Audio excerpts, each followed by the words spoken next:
Rich dad poor dad के लेखक Robert T Kiyosaki के अनुसार कहा जाता है कि पैसे कमाने का मात्र 4 ही लीगल तरीके हैं। उन 4 लीगल तरीके में से जो पहला तरीका है वो है एम्प्लॉय।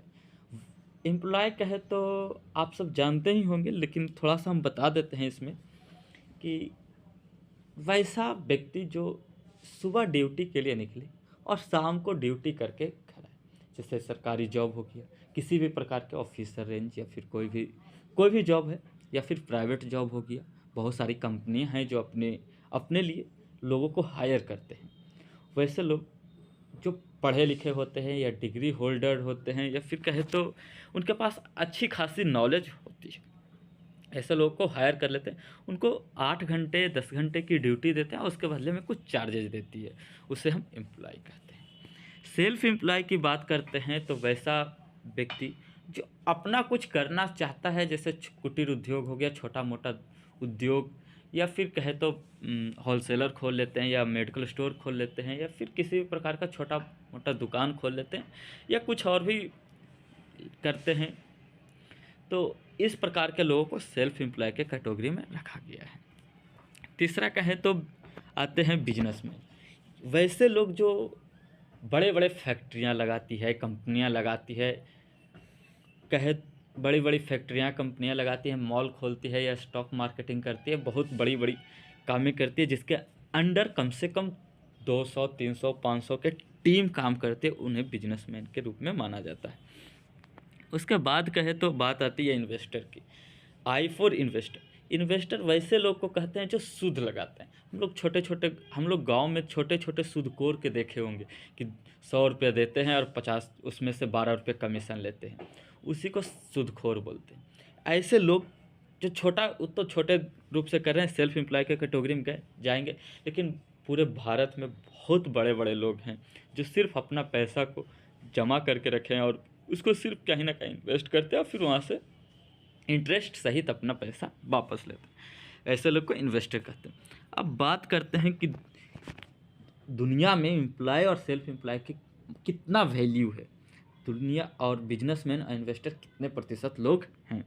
तो दुनिया में 95% लोग एम्प्लॉय और सेल्फ एम्प्लॉय के कैटेगरी में आते हैं। यहाँ तक कि हम आपको बता दें, एम्प्लॉय और सेल्फ एम्प्लॉय बहुत ज़्यादा ही शिक्षित होती है, और साथ ही साथ कहें तो अब अच्छी अच्छी डिग्रियाँ भी लेकर रखती है। वही बिजनेसमैन और इन्वेस्टर की बात करें तो यहाँ भी लोग शिक्षित होते हैं, पढ़े लिखे होते हैं, नॉलेज होती है और कहे तो डिग्री भी होती है, लेकिन एम्प्लॉय और सेल्फ एम्प्लॉय के कैटेगरी के अनुसार इनके पास कम शिक्षित होते हैं और कम डिग्रियां लिए हुए रहते हैं, क्योंकि उनके पास ऑलरेडी बहुत सारे डिग्री होल्डर लोग काम करते हैं। तो वही बात करते हैं पैसे के, तो एम्प्लॉय और सेल्फ एम्प्लॉय के कैटेगरी के लोग मात्र दुनिया का 5% मनी ऑब्जर्व करते हैं, और बिजनेसमैन इन्वेस्टर की बात करें तो दुनिया का 95% मनी पर राज करते हैं। ऐसा क्यों? ऐसा इसलिए कि एम्प्लॉय और सेल्फ एम्प्लॉय अकेले काम करना पसंद करते हैं, ना ही किसी का सपोर्ट लेना पसंद करते हैं, ना ही किसी को सपोर्ट करना पसंद करते हैं। ये भी एक रीज़न है।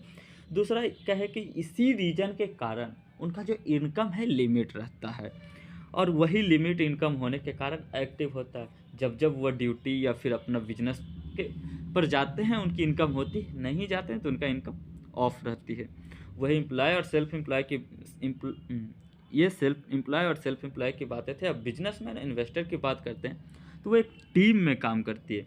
कहे तो उनके अंडर 300 500 800 के टीम होते हैं, जो एक दिन में कुछ बड़ी बड़ी सेलें भी देती है या छोटी छोटी सेल भी देती है। यदि छोटी छोटी एक एवरेज मानते हैं कि किसी के अंडर में 1000 लोगों का टीम है और हर लोग 1,000 का ही सेल देती है एक दिन में, तो बात करते हुए 1000 की टीम 1000 का सेल देता है, तो सपोज उसके यहाँ 10 लाख की सेल गई।